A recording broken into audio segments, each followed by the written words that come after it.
Everybody, welcome to the SyFy Sistas podcast, where we give you our point of view. I'm Tamia Harper, and I'm here joined by my sisters. I'm going to go in order that I see you on my screen. Yvette Blackman-Tom. Hey. J.D. Keeling. Hello. Fran T. Stop. And Subrina Wood. Whoop, whoop.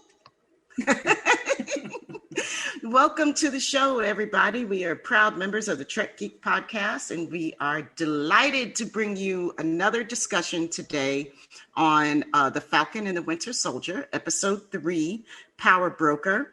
And our wonderful, wonderful sister JD is continuing her duties as our guide through the Marvel Universe, specifically the MCU.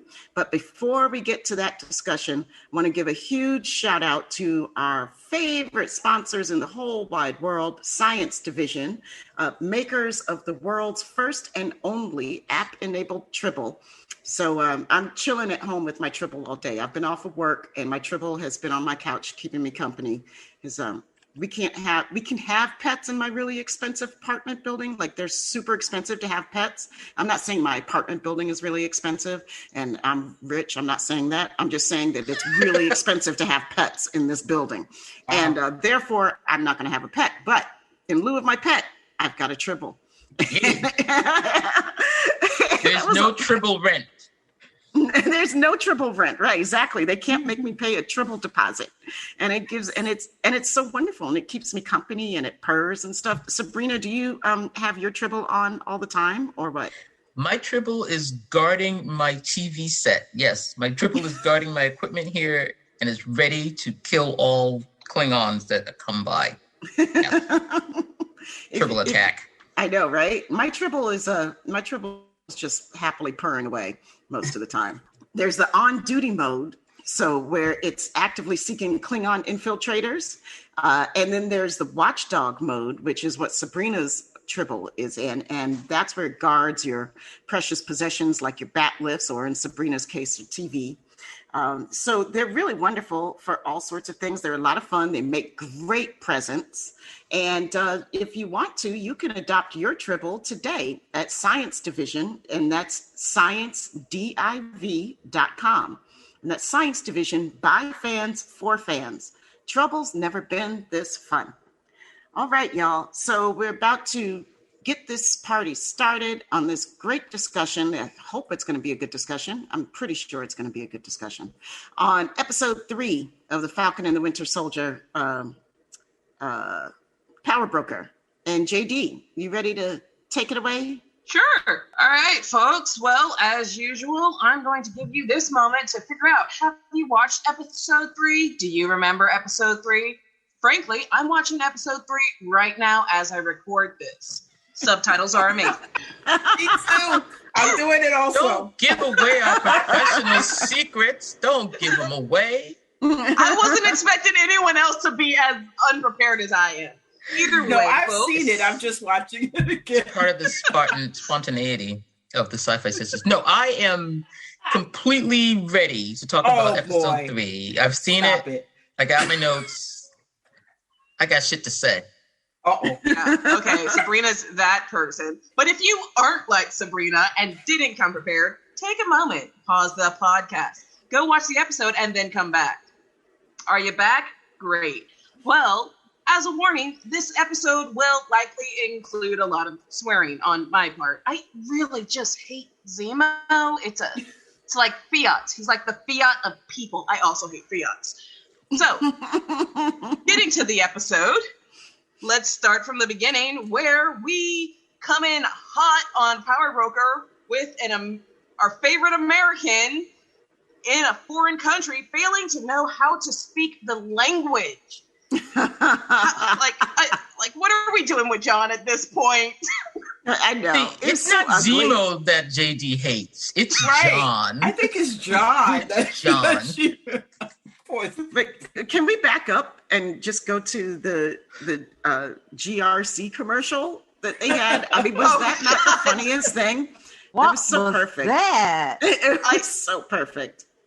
That was exactly the kind of American propaganda commercial I would expect to see on my TV. I thought, I thought that it was so perfect how they did that. They had they opened up with the propaganda, like, look how we're helping you, and everybody's all smiles and it's all Habitat for Humanity and whatnot. And then next thing you know, bam! But this is the reality. And this is what we're sending our troops to do, basically, is what they're saying. This is how we, quote unquote, help nations. You know? We have a no-knock warrant and we're coming in.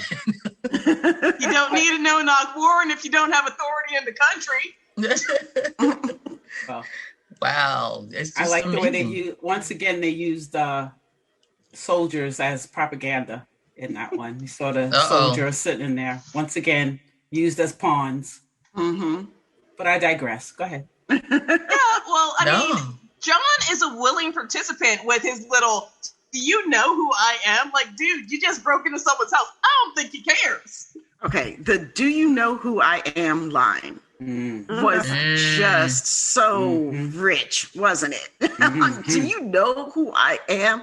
Oh, that hit all kinds of buttons on me. Yeah. I know I'm not alone. Nope. Oh no, it was the one. It was definitely like a dog whistle line. Which is like what I think like all of us were thinking when we see this I call him the Captain Pro Tem, you know, like he's the pseudo fake, like temporary Captain America, right?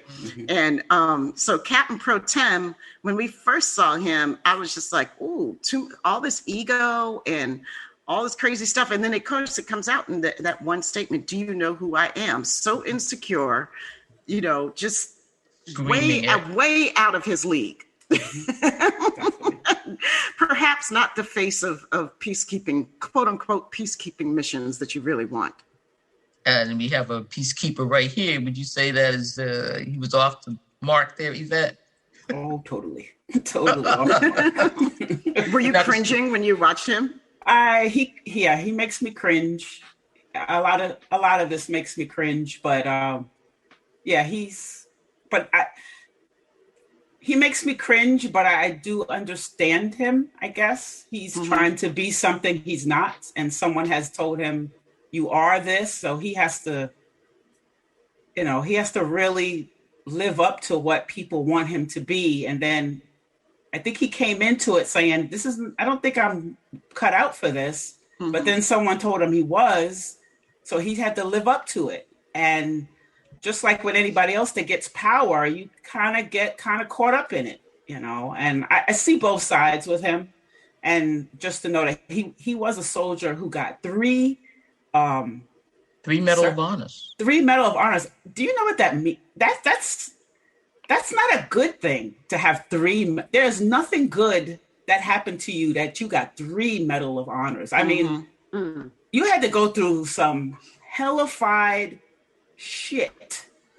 And that's what he said. 3 of them. Right. You know, so I don't know. I don't know how I feel about him. I mean, they do make him say cringeworthy things, but I don't know. I don't know.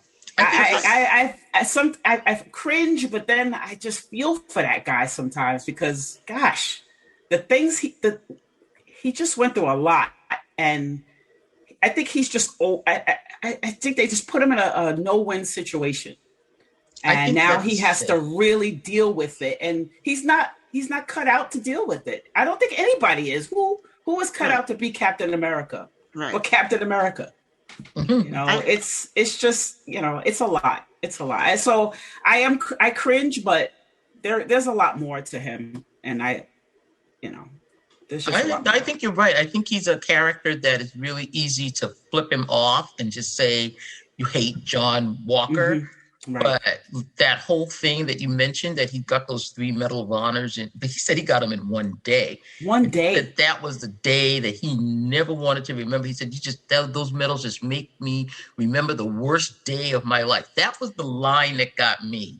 And I was just like, oh man. And was Lemar with him on that day? Yes. It sounded like he was. Right. It sounded like he was. Yeah. Was he? Yeah.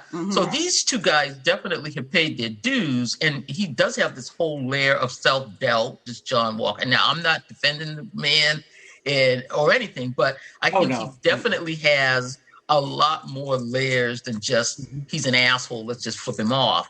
But you're seeing why he is such an asshole. But don't forget the fact that he's a white male. So that kind of that goes in there also. So with all those layers, being a white male is also because of the way he talks. He got that white male talk to him. Well, as I say, that look down. They try to be calm to everybody, but they still have that "I'm better than you" type of attitude. His tone was completely patronizing to almost everybody that he dealt with. Everyone. To everyone. I mean, it wasn't like a...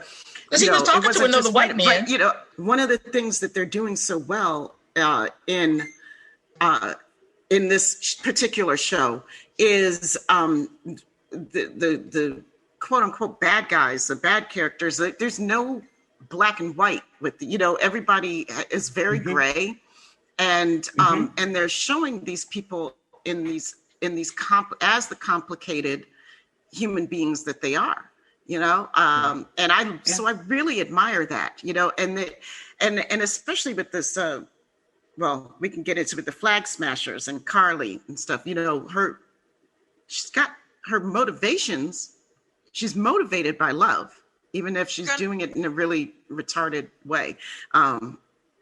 But we're going to get to that. Yeah, we're going to get to that. I'm getting ahead of it. But I do think that that's one of the things that they did really well with John, is to show that all those layers of him, and not to necessarily make him sympathetic, but you can see him. I mean, sympathetic in a sense, you can see his human frailties.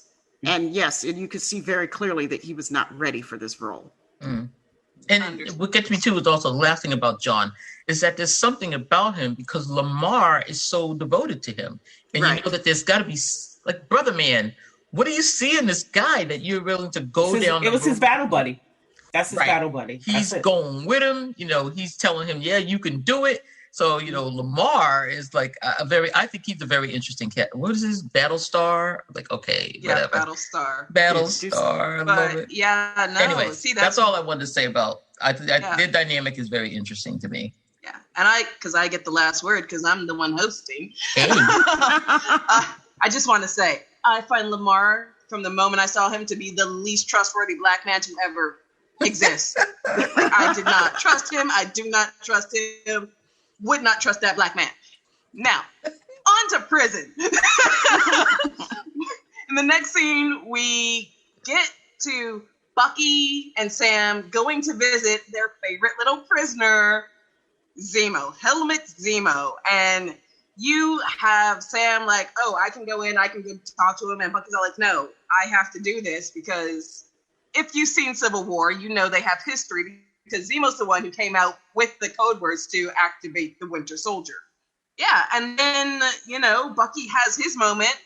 And then after that, what we get is Bucky trying to explain, should something happen where maybe if Zemo happened to have some assistance in getting out of the prison, maybe we would want to be in this room just to see what would happen. It's like come home from school and you're telling your mother, well, Mom, like in case somebody broke your TV, like what would you really do if... Right.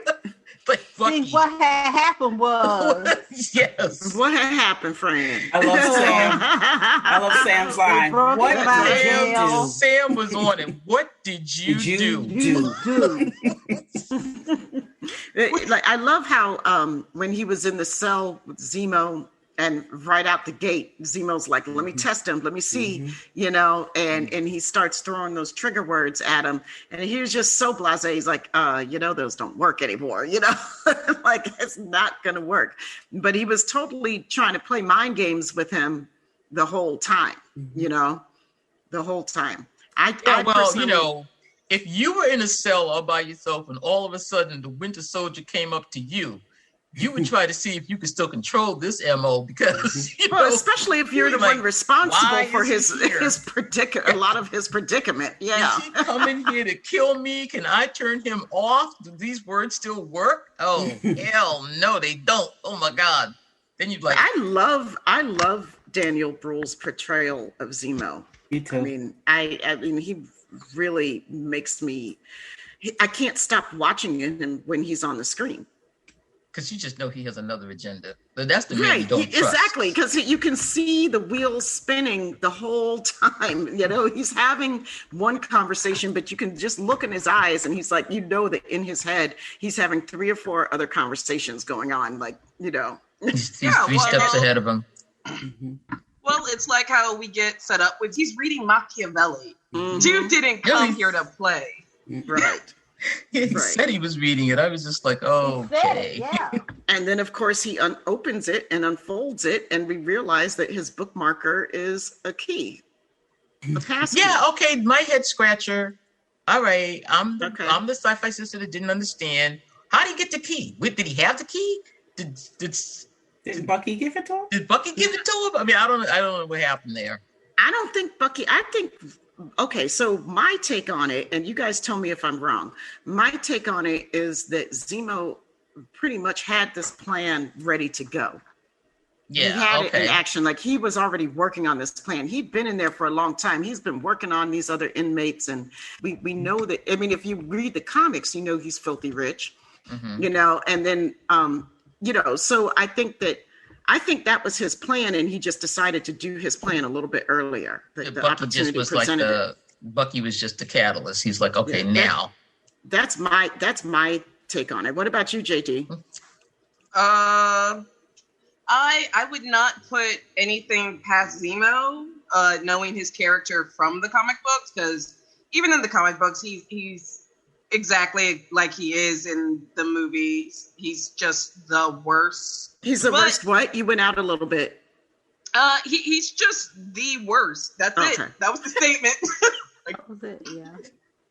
I just really hate Zemo. He's not a good man. There's nothing good about him or to him. Yeah. Yeah, he doesn't. He's not as. They make him a little lovable in the television program, but in the comics he has no redeeming qualities at all. See, I wouldn't say he's like trying to make this like a a Three Musketeers, and Sam and Bucky are like, no, you don't get to talk. Right. And like I will say, seeing how we mentioned he's a Baron, I did love them dropping that where it's just all like, oh yes. Where his little Baron Zemo and Sam and Bucky are like, what the fuck? Our enemies are rich? That was weird to me. Dude has a private jet. That was weird that they didn't know that to me. I don't know. That just struck me as weird that they didn't know that he was rich. Loaded. Like, he had to have some means to be as nefarious as he has been at the, They didn't know it was his own money. I am a Baron. And I just loved, come on, just for 1 minute, I did love costume design, because when he came out looking all Hugo bossed up, with the fur collar, me, I love a well-dressed man. And he came walking out to the private jet. I was like, oh, the Baron is back. That coat was all right. I like that coat. Yeah, the coat was on point. Yes, it was. Man. And he was wearing it. He was like, Daniel Brühl must have said, what do I get to wear in this one? Oh my God, I get this. Yay. So 2 points for that. 2 points for the Hugo Boss. And with regards to our plane scene, I'm just gonna throw it out there. I very much Bucky. I like 1940s music. I'm sure y'all have heard the Trouble Man album, perhaps. You mean maybe perhaps a Marvin Gaye album that's only a classic? Yeah, maybe perhaps. Once or twice. Maybe. I appreciated the throwback with that. What? I appreciated the throwback to Trouble Man. I mean, that was a throwback to the former movie. Yeah, and when he said that, I fell over, because I will never forget that scene in the earlier Avenger movie where he tells him when he first meets Steve, you got to watch Trouble Man, and Steve Rogers writes it down in that little notebook. That little notebook. I forgot. I didn't realize until later, like researching for this episode, and then I was like, oh yeah, that Sam mentions Trouble Man in every MCU thing that he's in, he's always talking about it. Come on now. So I was like, oh, but then did you realize that this episode actually first aired on April 2nd, which was Marvin Gaye's birthday? Oh, I like that. Because that was the original Mr. T, Trouble Man, Robert Hooks, 1972. I'm just going to tell you, starring Paula Kelly with Paul Winfield. Yes, we're going to have a Star Trek shout out there. Trouble Man. If you have not seen it, cue it up. That is the movie. And the soundtrack is on point. Yes, the soundtrack is everything. Yeah. Like I said, I like 1940s music. So. Did you say 40s? Bucky. Come on. Boogie Woogie Bugle Boy is a bop, all right? I will die on this hill. I love that song. It's a good song. Ain't nothing wrong with that song. I like the swing music from that era. I really do. It's good music. It's cool. It is. And you'd be hanging with Bucky. It's cool. I could. But Can I hang with Bucky? I brought up the moment because while they fight over Bucky, I brought up the moment because Zemo, he brings up the point that Sam really idolized Steve, and that putting people on a pedestal is how you get people like Hitler and Red Skull. You get these icons who go mad with power because so many people just live to adore them. And in a sense, even though Steve Rogers wasn't that man, you do see it going back to the start of the episode with John. He expects like that power, that respect, with that whole do you know who I am? So what do we think about Zemo and his idea that why are we doing this? Because it really brings into question kind of a lot of what the characters have been going through. Bucky is very much we need Captain America. We need someone responsible with Captain America. Sam, he is team, we don't need an icon. Icons are a bygone era. We are so far beyond this. And Zemo's just causing trouble on a plane. Well, I think it's kind of, it's like two different arguments there, though. There's two different questions that we're looking at. You're looking at the super person, right? The enhanced person, the more than human person, which is Zemo's issue often. And then you're looking at what icon status and the responsibilities and things that come with iconography, right? So, when I think about that, I think about Zemo. The more interesting question to me is Zemo's perspective on these super people, and whether or not we should make more or not, or the fact that he believes that it's sort of like a absolute power corrupting absolutely. Like he believes that there's only one way this will turn out, right? That there's only that Steve Rogers was a fluke and nobody else is going to be as good as Steve Rogers. And therefore we don't deserve that level of power. No one else would be able to withstand that kind of temptation. Right. Everybody else would succumb to that temptation because we're just mere mortals, and I don't know how much I agree with that. I see his point, and I think if we look back through human history, he's probably got the edge on that point. I just don't know if I believe in the totality of it, Well, I'll take back what I just said to you about the temptation of it. I think it's more what they were saying, that being that superhuman makes you more of what you already were. Well, what's his face said that? Lemar said that. That's not necessarily Zemo's point of view, but that is somebody's point of view. That's his point of view. And that's sort of like, it's not so much that, if you are, and so say Steve Rogers, like is that one guy that was truly, good all the way through, he was super enhanced to be even better. But remember what Captain Kirk said about this. Superpower means super ambition. Because you have a super...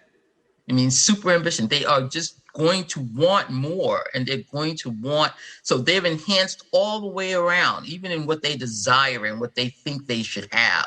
And you can't separate one from the other. And I think that's Zemo's thing. Not so much that the power is tempting them, is that once you enhance somebody, you enhance everything about them. What they think about themselves, their ego is enhanced, everything is going to blow up. And again, that's something that I don't necessarily agree with either. How do we know? We don't know exactly what's being enhanced. Super strength, that's an enhancement. But, if I'm a greedy person already, are we going to enhance my greed necessarily because I have super strength? Or is my greed level going to stay the exact same? If I'm a nice person, does my kindness get enhanced because I have super strength? Mm-hmm. Do you see what I'm saying? I don't think that they're parallels. We don't know. I don't think that they're parallels at all. So they were enhancing. Was it just? I think. Sorry, go ahead. No, really, were you enhancing character? Were you enhancing musculature? What are you doing? I think, and I think Lemar's argument is really interesting. I think, but the way I would say it is that if I had an enhancement, it would give me an opportunity to become more of what I am. I have a choice. I have a choice on how to use these tools, right? The enhancement itself is not inherently evil, and that's where I disagree with Zemo. Zemo saying it's evil and they're going to break the vials. But I also disagree with Lemar. The enhancement itself is not inherently going to make me more of what I am. It might give me an opportunity to grow into one or the other thing. But I don't necessarily, if we speaking in generalities like that, I don't know if the enhancement itself is going to do that. Mm-hmm. Yeah. I think it's the opportunity, what you do with the opportunity. Go ahead. Yeah, I will say, in Zemo's defense, I guess, he, I know, right? What he was saying, I didn't actually take it to be related to the super soldiers, because we know his feelings. He doesn't even feel Steve Rogers was perfect, because when he met him, he told him, "Oh, you have green eyes. You're not perfect." Because if he was truly perfect, his eyes would be a perfect blue, obviously. That is so Zemo. Mm-hmm. Exactly. But with Zemo, because he also mentioned Hitler, who again was a man put on this pedestal, and he was just a man. And he I don't know how I feel about Zemo and those comments, because history says Zemo's right. You can't put people on pedestals ever. That is bad stuff. Steve Rogers shouldn't even exist. That didn't just make no 4 years of that. Right. Mm-hmm.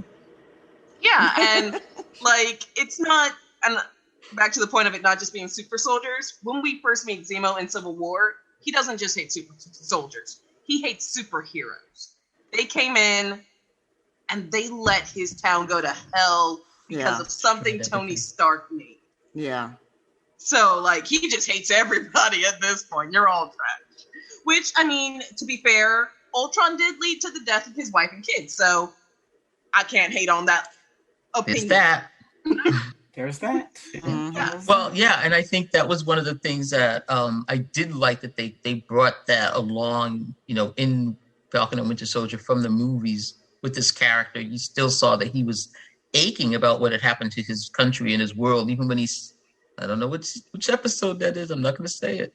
No, we were Power Broker. So, Zemo was really having a hard time with this whole, what's happened. So is he, so you don't want to have icons or people. So then you fall to what? Policy. And then here's this policy of, okay, they're going to change the blip. Is Zemo right? What he's saying? Were these people right? Were the Flag Smashers right? That everything was better the way it was? I wish they had done a little more to tell us, where the Flag Smashers were coming from. The shield it's a loaded symbol, but icon of the person carrying the shield, I believe that idea should be looked at. I don't think it should be dispensed with altogether. I think he was saying, like, I don't want to do it. But then he was upset when someone else did it. Right. And because I think it was because it was a set of assumptions that he was working under. Right. He was working under the assumption that the next person to pick up the shield would respect it and know what it meant. He didn't want anybody to have it. Right. He put it in a museum. Well, that's true. That's true. He didn't want anyone. If he wasn't going to do it, that was. He felt like if he wasn't going to do it, no one should do it. The next person who picked up the shield would be, and you're right. And Sam was working under the assumption that the U.S. government was going to leave it be. Sam knows nothing about the U.S. government, right? I'm just going to give it to the museum. It'll be fine. Yeah, but let's talk about someone who does understand governments. Karli. When we see Karli, she is in Latvia and she is visiting her dying mother figure. Like, this is the first time. Okay, granted, we've only seen like a few seconds of Karli, but we've gone from her kicking Bucky's ass to weeping over this woman who took her in when she literally had nothing. And how did you feel about like this sudden, I guess, backstory and depth to Karli's character? I thought it was a little thin. I mean, I get what everybody's saying. Okay, the blip happens and people were doing things and everything was great. And then all of a sudden everybody comes back and now everybody has to go back to their square one. But we never knew what she was doing. And quite frankly, as much as losing a mother figure is, I mean, are you going to like take a super serum and go around blowing up the world because your mom died? You got to give me more than that.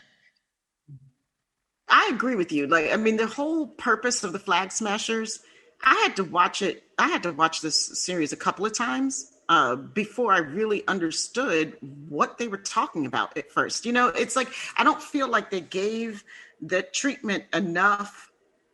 I don't feel like they spent enough time with them to let me know, like, it was just sort of like, oh, okay, everybody came back from the blip, and then these people rose up in reaction to it because their homes got taken. And I'm like, wait, what? What? This is a massive movement that apparently now is going on a global scale, right? And so I need to see how this happened.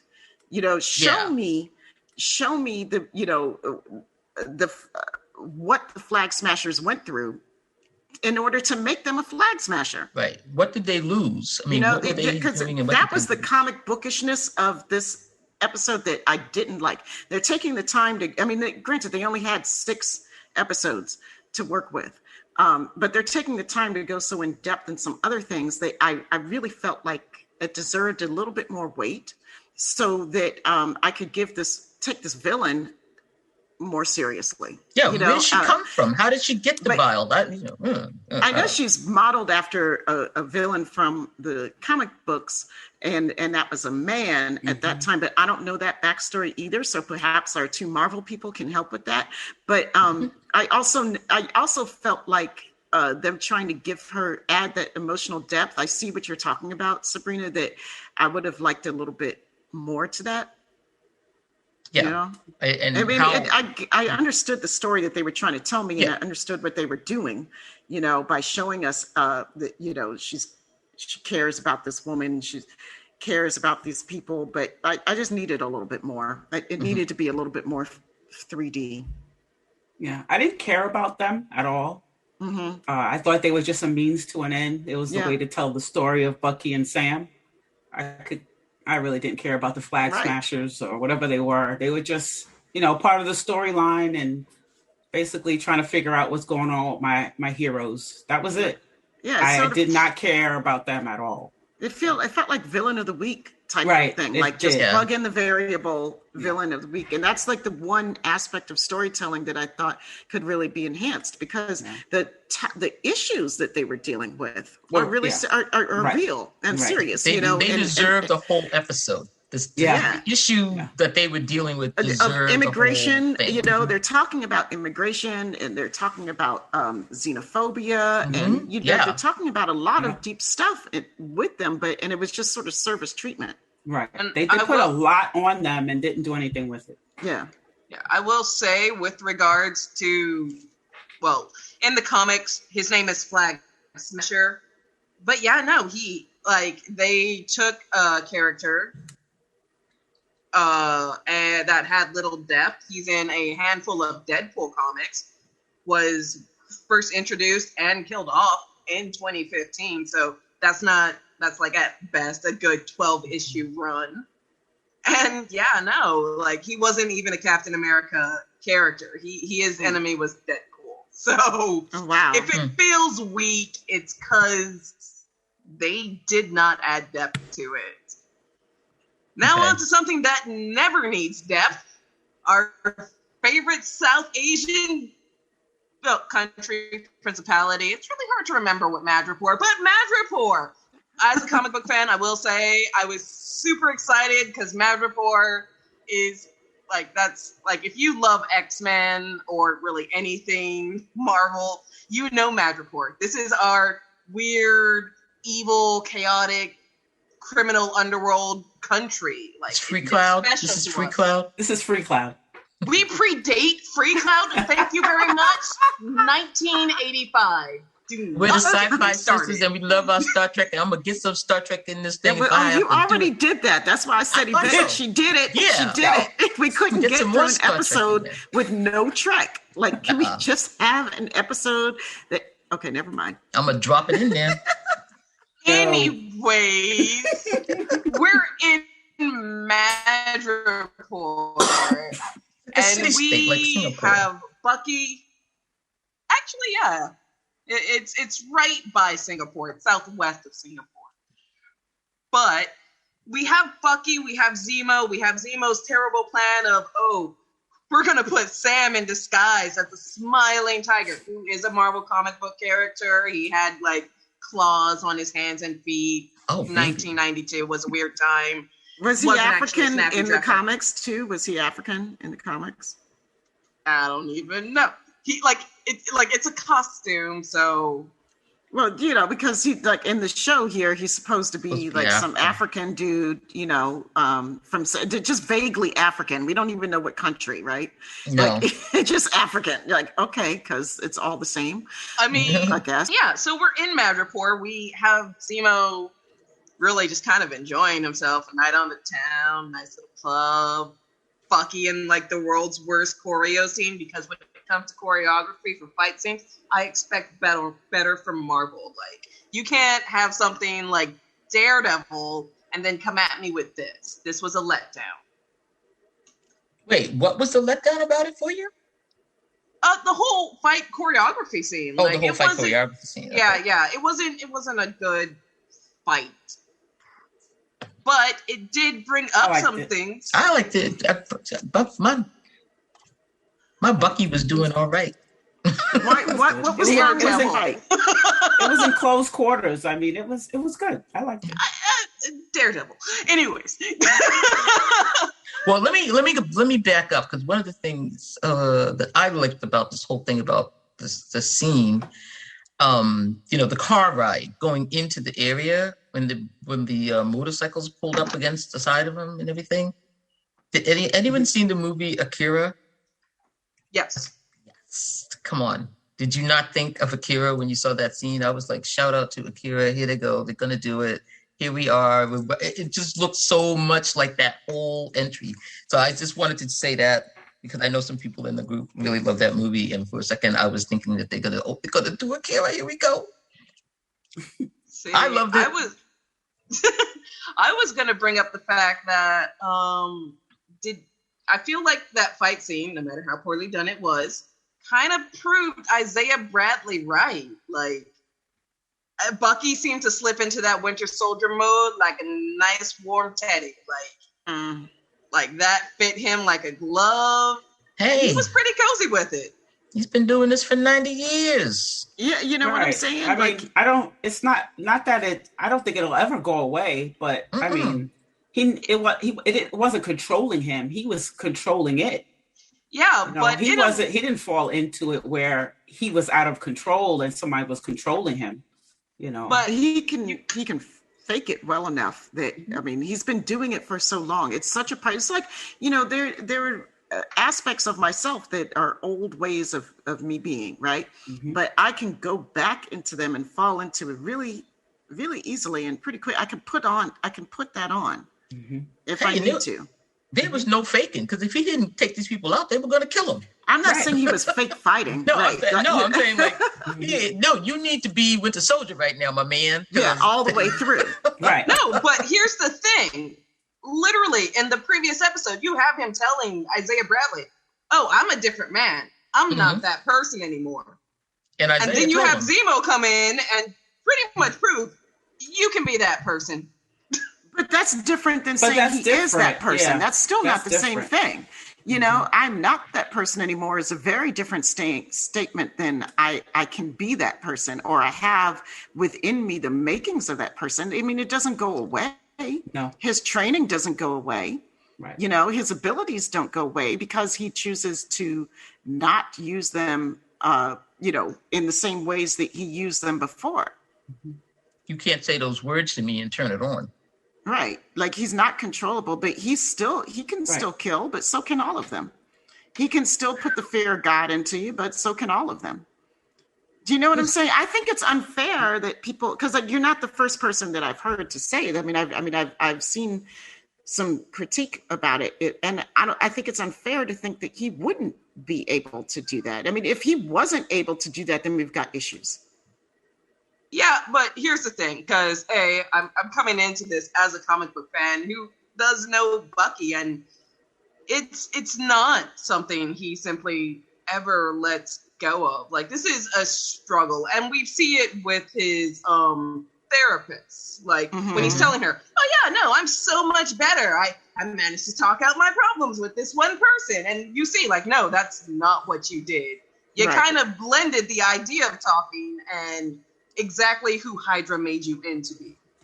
So you're saying he still has a long way to go. This is not something. Well, of course he did for 90 years. It's not gonna stop in 10 months. If anything, it's gonna take years for him, if he wants to totally have this out of his system. I mean, how do you not be that person after 90 years of being a certain right? I don't get the fact that why is that? I mean, I think he's made a great run at it. You're talking about somebody who's killed, is very remorseful about it, and now is trying to make amends. And the way to save himself and help everyone else, he has to slip into this just a little bit.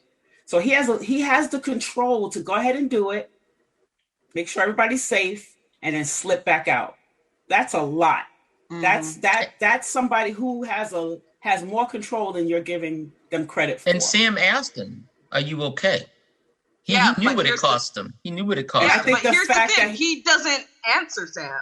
He exhaled and he because he's not okay. How can he be okay? Yeah, he shrugged it off. Again, that goes back to the issue. Like, you guys are saying, "Oh, he can slip in, he can slip out. It's fine." No.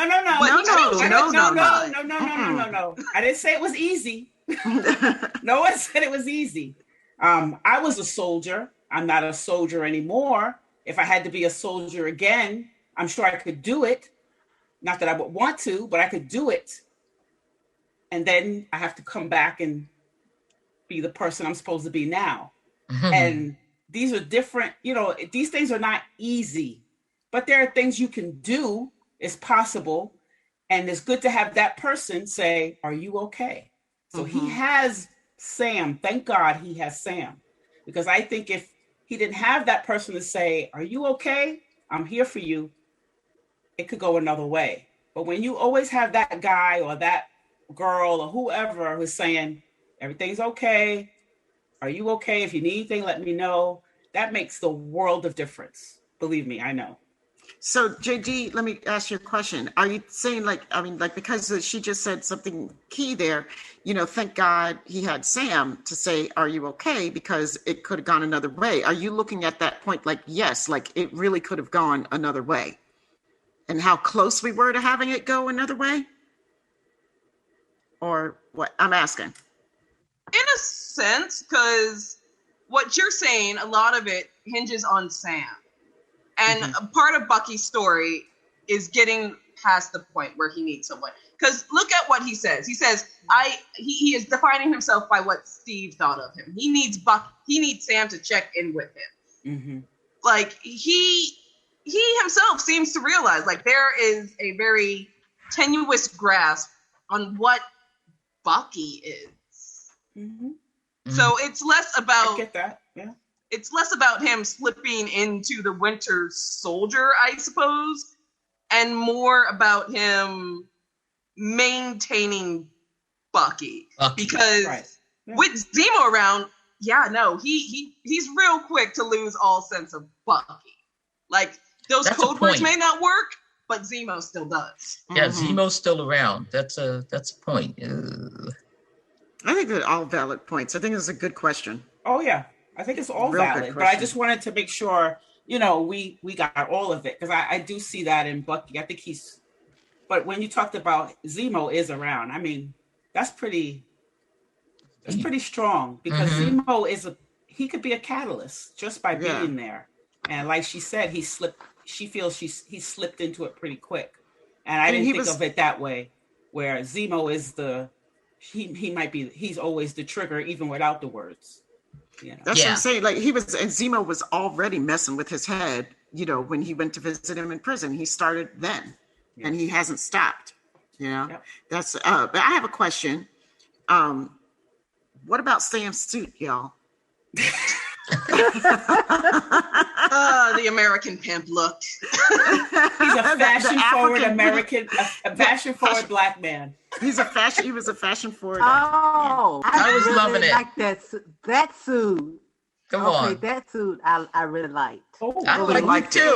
I liked it a lot. I can't run in these heels. That was funny. Oh my God. Heels.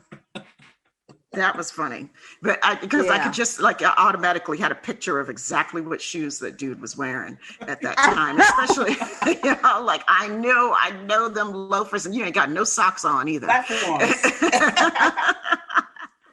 Oh my goodness! I thought the suit was awesome. I thought it was awesome, but he's right. Like I could not see any. I see very few American men rocking that suit. They're not secure in their masculinity enough to Chadwick rock that could have done it. The real Chadwick Boseman could have done it. Chadwick would have. Yeah. Yep. He would have worn that suit. It probably was his suit. He would have wore that suit. Yes, he would have. So we get the fight scene. We get Selby dying randomly, mysteriously. Okay. Who knows who shot Selby? We're in Selby's office? Yes, we are. We're in Okay, I need to talk about Selby's office. All right. What the hell? Why is there a phone ringing? Who doesn't know clandestine operations 101? Who wrote this mess? I know we know who wrote this mess. That I hated that moment. It was so stupid to me. I know it served a purpose to get us to where they needed to be, but it was just dumb. But they've been doing this long enough. Nobody's got their phone not on vibrate or on silent. Nobody had. I mean, to be fair, Sam is also a man who, he rolls with superheroes. They don't believe in phones on vibrate. Tony Stark had his phone built into his suit so he could take calls. Yeah, but nobody else was hearing it ring. It would have been more believable if it had been Bucky, the one that wasn't used to a phone. But who would have been calling him? He got a flip phone. Yeah, nobody would have been calling Bucky, so it wouldn't have been him. He got nobody on his contact list. Even if he did, and she said, well, Sam, and she's like, Sam, who's Sam? Like, he totally could have played that off like, this bitch don't know who I am. I don't let my side piece know who I am. This is like, I have in my notes here, it says Sam is not an undercover brother. No. Sam is a man who will not cheat on you. He will not forsake you. He don't even know the meaning of a side piece. He don't know. Right. Sam don't know. He is not undercover brother. Sam is a good one. I felt for him when he had to drink the snake stuff when he did it. Oh God. Yeah, but that scene was a little wild. But okay, so we go through from Shelby's office. Where are you taking us next, JD? We're taking us to the hero of the day, Sharon Carter, coming in, saving the guys, and then kind of laying into them with the whole hero thing is a joke with Sam and his little, oh, well, we're here to save the day. And she's like, dude, I tried that once and look where I am. Do not talk to me. Why can't Sam talk to women? This is the second woman to tell him, like, dude, you don't know diddly? Shut up. Sam's not doing too well. Well, yes, Sharon Carter. I mean, she's interesting. And why does she have a rack of men's clothes in her apartment? I just want to know. Why? I mean, just because you're an international art dealer, quote unquote, and you're selling, you're a black market art dealer. Why do you have a whole closet of men? Do you constantly have men coming over that you just randomly need to dress their asses? To change. You know? I mean, okay, she's I will say. And then she doesn't like. She's like, "Come on home with me, baby. I'm gonna fix you up. Mama's gonna fix you up." She opens up the closet like whoosh. Yeah, like, baby. This is what Mama wants you to see. This is what Mama wants to see you in tonight. I didn't get that at all. I was like, all different sizes. I mean, like a whole wardrobe. Look, she has to be ready to sell everything. I'm sure that was very nice. The designer stuff, not that knockoff stuff you get in like, sure, you know, off the corner in certain places in New York. I'm just saying. It was. Maybe when people come to her party. I know where to shop in New York, Yvette. Obviously you don't if you're on the corner. I mean, no, it's not like the best. Usually those idiots who want to be caught by the Playboy, but still. Okay, but for real, Sharon, though. Okay, so full confession, I had completely forgotten who she was. Right, I had no idea who this white woman was coming. I was like, who is this badass woman? And I said, so bring James. Who is Sharon? You know, he was like, okay, baby, let me break this down to you. And then I remembered, you know, so I loved how badass she was, though. I loved her kicking ass. I just like to watch women kicking ass. I mean, it's like a high caliber ass enjoy it kicker every time. Well, she's, you know, that's my favorite Peggy non-superhero. That's Peggy Carter. I love Agent Carter. I love that show. I love everything about that, just who she was, and for them to bring back Sharon was great because, well, Sharon's the reason why there is a Sam and Bucky show. Right. Because I don't remember where I think Subrina told me, or it's in one of the clips. One of the clips, right? The kissing scene was the reason why they put them together afterwards. Yeah, let's not talk about that time Steve Rogers made a move on his niece. Yeah, yeah. It got real creepy after a while. I was like, wait, what? No, that's not good. It was a mercy kiss. But I mean, I did have. I mean, she totally left me with questions, right? I had questions even before we saw the end of the episode. I had questions about her. You know, like I thought her appearance to save them was just a little too well timed, you know, and then of course we skipped over there's so much action that you forget to ask, where did the bullet come from in Selby's office? Like, you know, like who shot Selby? Like they didn't shoot Selby. Selby got shot. You know, so somebody knew that they were in that office with her. Probably the pawnbroker people. So, you know, I think Sharon is she's really interesting. Hey, I like the vibe of her party. Like that on this episode. Party was happening. Even Zemo got into the party. Liked it. Zemo liked that party. Zemo was doing it. He had a little dance going. But yeah, no, Sharon is our answer to everything. She's got connections. She's got art. She's got men's clothes. She knows where Nagel is. Right, and Nagel. She brings us to Nagel. Nagel. And I will say, because this is so important, Nagel is another one of those nice little comic book Easter eggs, because in the comic book, he is the super soldier. I mean, he is the scientist who continues with the super soldier program that created Isaiah Brett.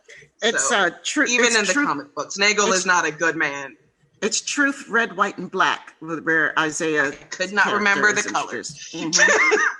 Got you, baby. So you're saying that Nagel created Isaiah Bradley back Yes, Nagel continued Professor Abraham Erskine's experiments on and tried to recreate his formula, his super soldier formula. Okay. Yeah, they just kind of, the age is off in this one. Yeah, he made him younger. That's not following the comic. Right. Okay. None of it is. Yeah. So, like in the comics, he's the one responsible for killing hundreds of black soldiers.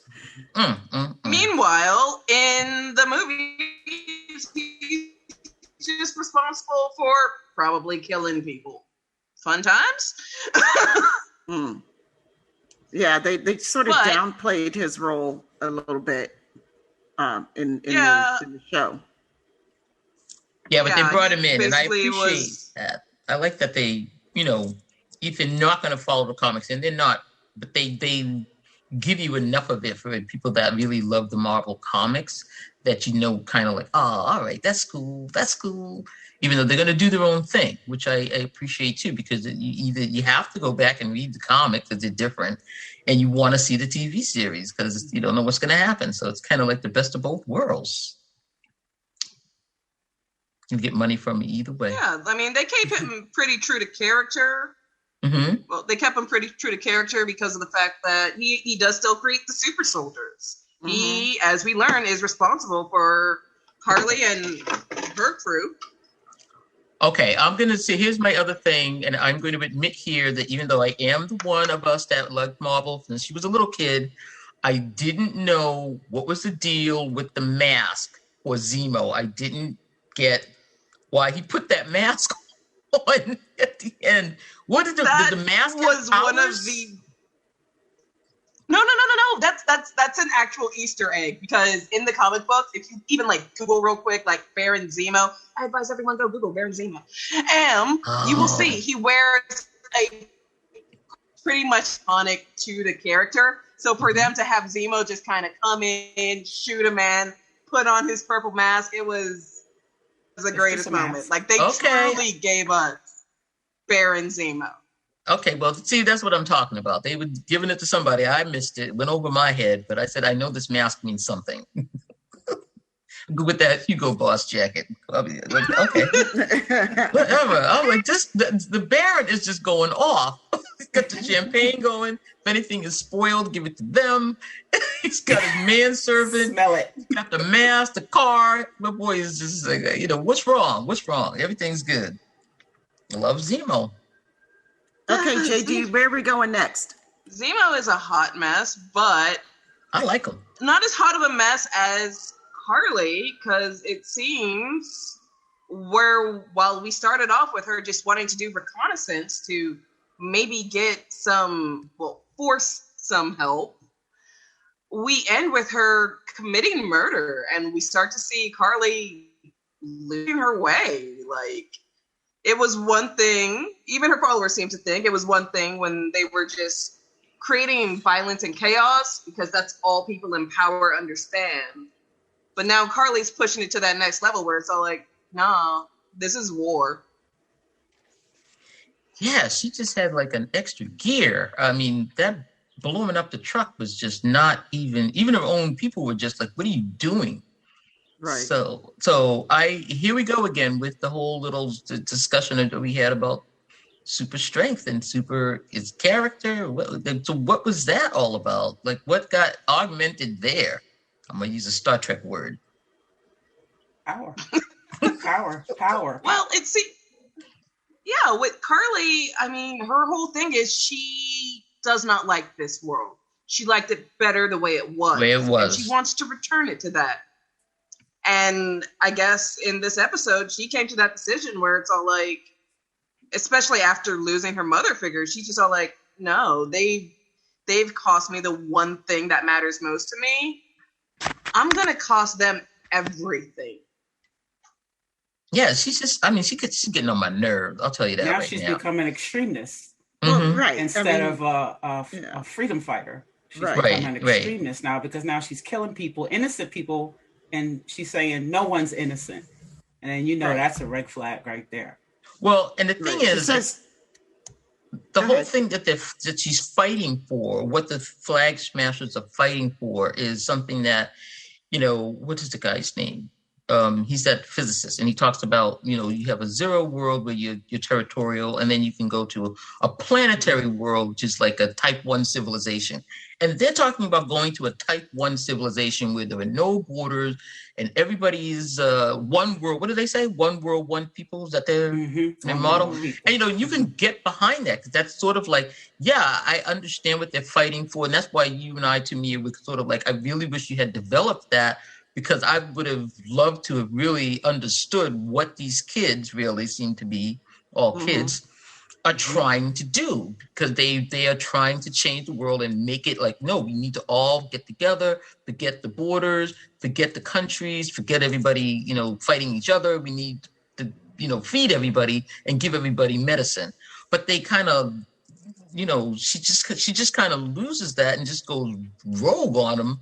And, it's really, I didn't get the mother dying is the trigger. I don't know. It just didn't.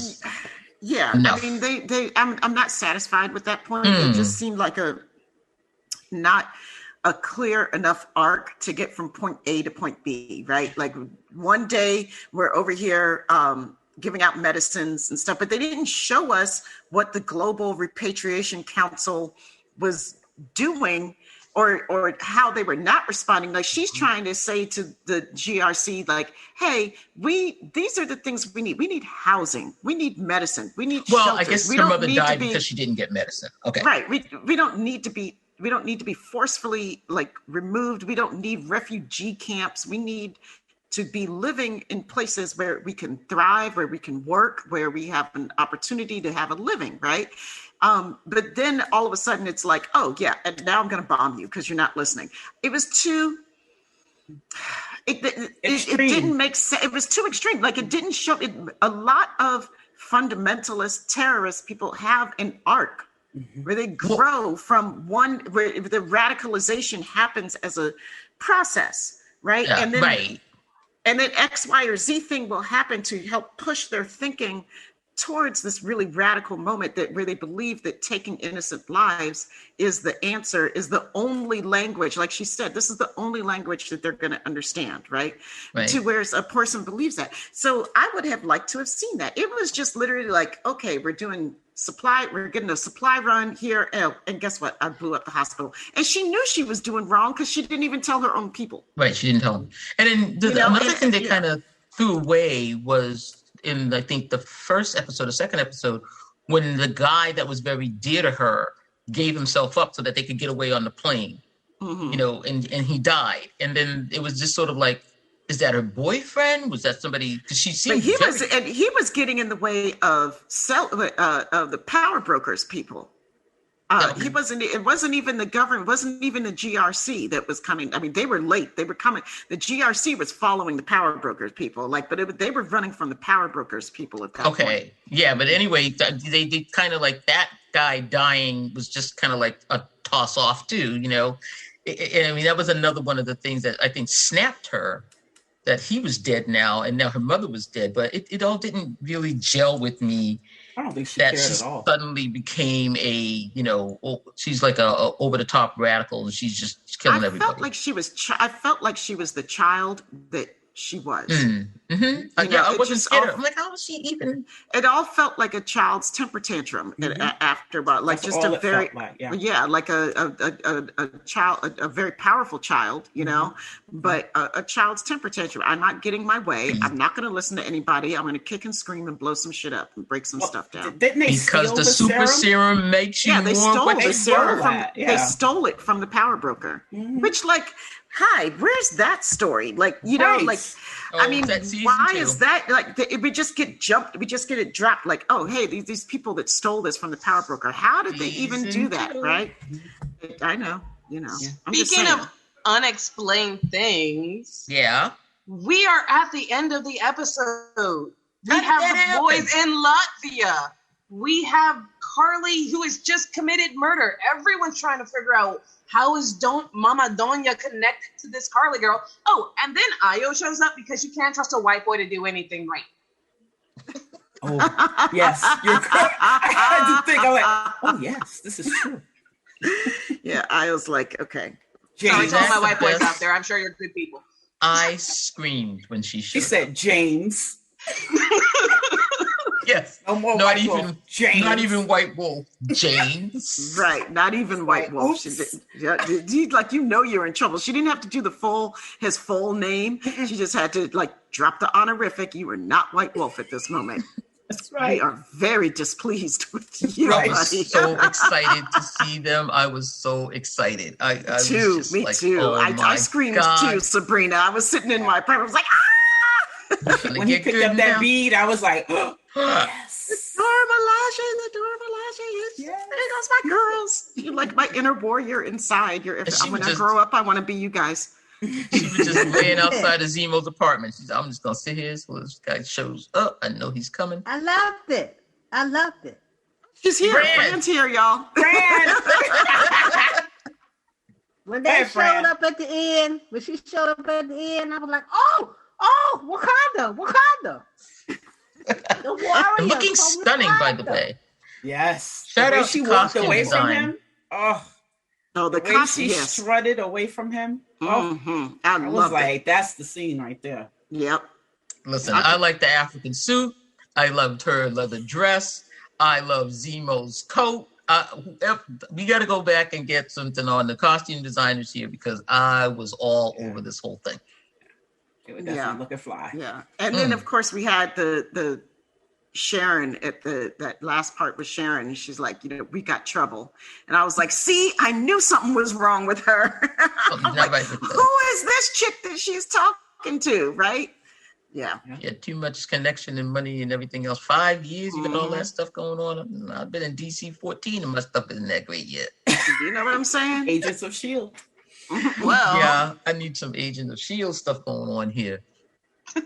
well, on that note, we're going to have to wait till next time to figure out what's going on when we review The World is Watching. Mm. Do-do-do-do. Oh boy. Oh man, this has been really fun. JD, awesome job again. Thank you. Yay!